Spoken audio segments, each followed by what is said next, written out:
आरती और अनेक प्रकार की बधाइयां गाती हैं। और अवध के जो लोग हैं सब मिलकर के क्या करते हैं, अगर धूप बहुल जन अंधियारे,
आज अयोध्या कैसी लग रही है, अगर जन्म अंधियारा।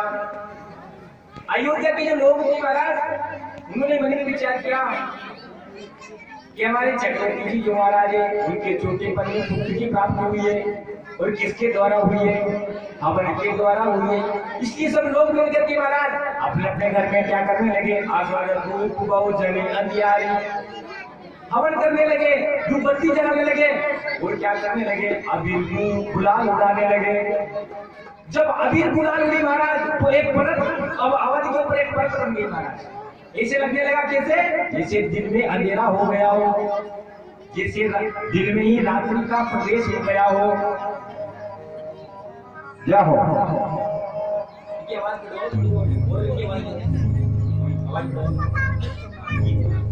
आज मेरे प्रभु की जो नगरी है, उसमें दिन में ऐसा प्रतीत होता है कि दिन में क्या हो गया है, रात्रि का प्रवेश हो गया है। क्यों हो गया महाराज? फिर अवधवासी सोच रहे कि किसी महाराज ने यज्ञ किया, और यज्ञ करने के उपरांत उसमें से क्या निकले, अग्नि देवता निकले, उन्होंने जरूर जो निकली, जिसके कारण हमारे यहाँ लाला पैदा हुआ है। तो हम भी क्यों नहीं यज्ञ करें। तो सब अपने अपने घर में क्या करने लगे, हवन करने लगे, यज्ञ करने लगे। और बंदी जो थे महाराज, वो क्या करते हैं, गिरदावली गाते हैं, और गुलाल जब उड़ाते हैं तो उसकी परत बनी, और परत बन करके महाराज वो आकाश मंडल में छा गई। भगवान सूर्य नारायण ने देखा कि वो गजब हो गया, मेरे होते हुए अंधेरा हो गया अवध के अंदर। भगवान नारायण सूर्य नारायण ने देखा कि मैं अभी आकाश में निकला हूँ, फिर भी अवध के अंदर अंधेरा हो गया। कैसे हो गया, मंदिर मन समझनु तारा,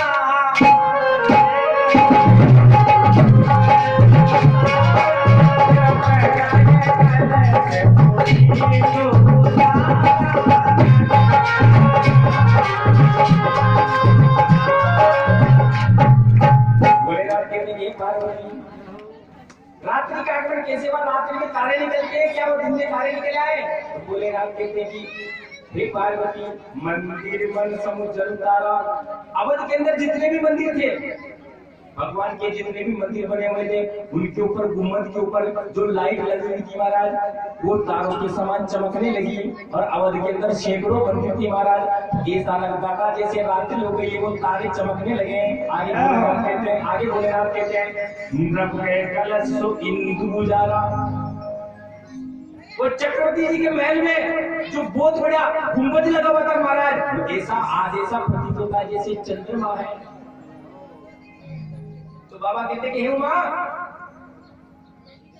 आज अवध में दिन में अंधेरा हो गया, सब मंगल गान कर रहे हैं।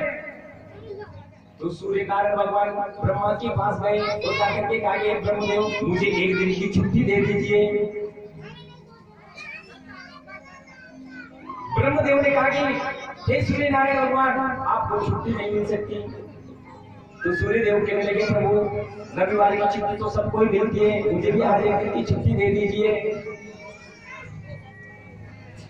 भगवान ब्रह्मा ने कहा नहीं नहीं नहीं, ये गलत है, आपको छुट्टी नहीं मिलेगी। यदि आपको छुट्टी मिल गई तो संसार का क्या होगा, ये अंधकार में हो जाएगा। तो मेरे सूर्य नारायण भगवान कहते हैं कि प्रभु कोई बात नहीं, आप मुझे छुट्टी नहीं दे तो कोई बात नहीं, लेकिन एक बात मेरी मान लीजिए कि कहो प्रभु मैं खड़ा खड़ा तो भगवान को निहार सकता हूँ, मेरे नाम के दर्शन कर सकता हूँ। तो ब्रह्मा ने कहा जाओ और खड़े होकर के मेरे प्रभु के दर्शन को करो। तो सूर्य नारायण आते हैं और आकर के क्या करते हैं, पवन वेद पुनि आत्मृतु बानी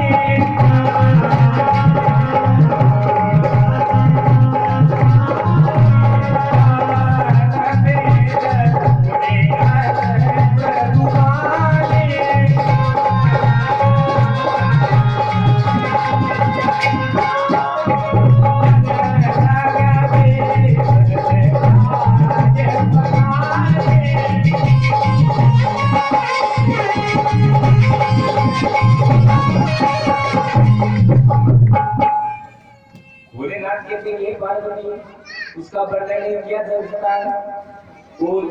की पतंग बुलाना एक ही मास कहीं जाते न जाना। तो सूर्य भगवान जो है वो आकाश मंडल में खड़े होकर के महाराज जिनके 12 बजे मेरे प्रभु का अवतार प्रकट हुआ है, वो सूर्य नारायण अपनी जगह पर स्थिर हो गए और स्थिर होकर के भगवान के दर्शन करने लगे, प्रभु को निहारने लगे। तो विचार करने लगे कि ये वंश जो है ये सूर्य वंश है, अर्थात ये मेरा ही वंश है और मेरे वंश में भगवान राम का जन्म हुआ है, मैं क्यों नहीं अपने लाला के दर्शन करूं। तो भगवान सूर्यदेव उनके बाद मेरे आराध्य देव प्रभु राघव जी के दर्शन कर गए।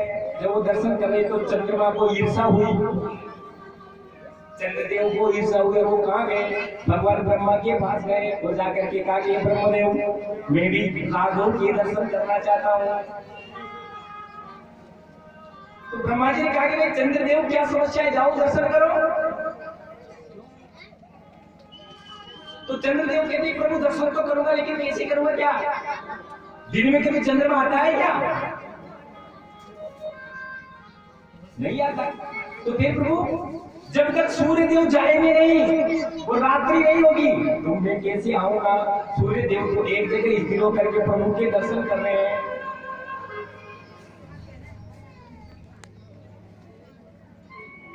तो चंद्रमा किसके पास जाते हैं, मेरे राम लला के पास जाते हैं और जाकर के कहते हैं कि हे प्रभु मुझे आपके दर्शन करने दीजिए। मेरे प्रभु श्री राम कहते हैं कि इसने मना किया आप भी मेरे दर्शन कर लीजिए। उन्होंने कहा प्रभु सूर्य देव बटेंगे तो मैं आऊंगा और आपके दर्शन करूंगा। मां से दिवस कर दिवस बा मरम न जाने कोई, रात समय तेरा भी था क्यों निसहा कवन विधि होई। तुलसीदास जी महाराज ने बड़े भाव लिख दिया, क्या लिख दिया कि सूर्य नारायण एक मास तक, एक महीने तक वही खड़े खड़े भगवान प्रभु रामचंद्र जी के दर्शन करते रहे, किसी को पता ही नहीं चला। एक महीने का एक दिन हो गया महाराज, किसी को पता ही नहीं चला। क्यों नहीं चला, जब मनुष्य के जीवन में खुशियां आती है तो उसे समय का पता नहीं चलता महाराज। और वहां तो मेरे साक्षात प्रभु नारायण प्रकट हुए, वहां कैसी पता चलता। एक बधाई, एक टोली आती है बधाई गा के, दूसरी टोली आती है बधाई गा के। इस प्रकार उन्हें यही पता नहीं चला कि एक महीना कब व्यतीत हो गया, चारों तरफ मंगल ही मंगल है। जब एक मास व्यतीत हो गया महाराज तो मन में विचार किया सूर्य नारायण ने मैं चलूं, लेकिन चलूं तो कैसे चलूं, मेरे साथ नौकर चलते हैं, यदि मैं आगे तो उनकी गति बिगड़ जाएगी और जब तक वो मेरी बराबरी पर नहीं आएंगे मैं चल भी नहीं सकता। एक महीने बाद सभी ग्रह अपने अपने स्थान पर आए और मेरे सूर्य नारायण जो भगवान के दर्शनों को कर रहे थे वो आगे धीरे धीरे आगे बढ़ने लगे। यार से कहूं नहीं जाना, मेरे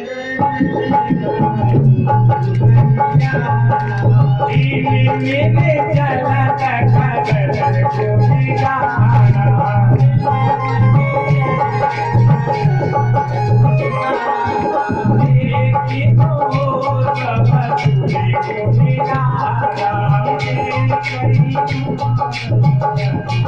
देखो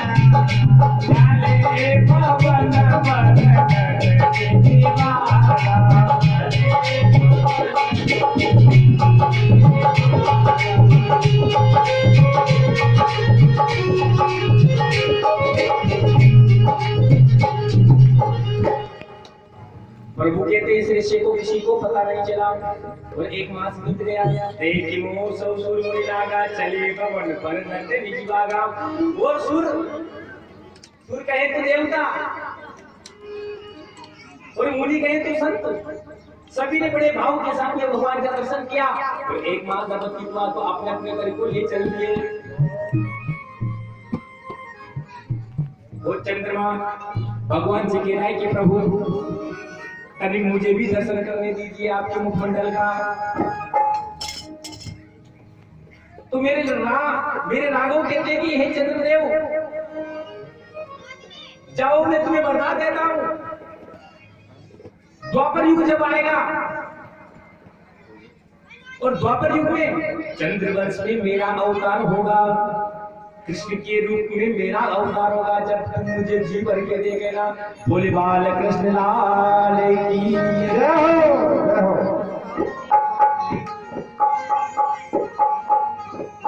मेरे राघव कहते हैं चंद्रदेव, सूर्य नारायण ने मुझे 1 महीने के लिए देखा था, लेकिन मैं तुम्हें जाओ वरदान देता हूँ, तुम मुझे 6 महीने के लिए देखना। लेकिन चंद्रदेव नहीं माने। उन्होंने कहा प्रभु द्वापर तो पता नहीं कब आएगा, मेरे से इतना जो समय अंतराल है प्रभु उसको मैं कैसे दिखाऊंगा, आप तो मुझे अभी दर्शन करने दीजिए। तो राघव जी कहते कि हे चंद्रदेव जाओ, मैं तुम्हें आशीर्वाद देता हूँ, मैं अपने नाम के पीछे तुम्हारा नाम जोड़ देता हूँ। और उस दिन से भगवान का नाम पड़ गया। बोलिए राजा रामचंद्र भगवान की जय।